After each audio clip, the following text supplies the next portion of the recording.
Hello everyone, welcome back to Lunch Tech Bites. My name is Amelia and this is your daily feed for tech. If you decide to change the image that you're using in a Google form, hover your mouse over the ellipsis icon and then select Change.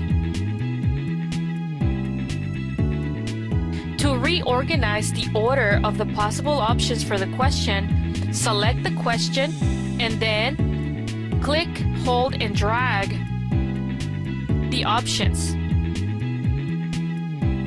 Once you reorganize the pictures, you can preview the form by clicking the eye icon preview. And this is what the form looks like. This is using text as possible options for the question, and this is what the form looks like using images as possible options for the question. I'm going to remove the other options for this question. Close the preview and then remove the option Other.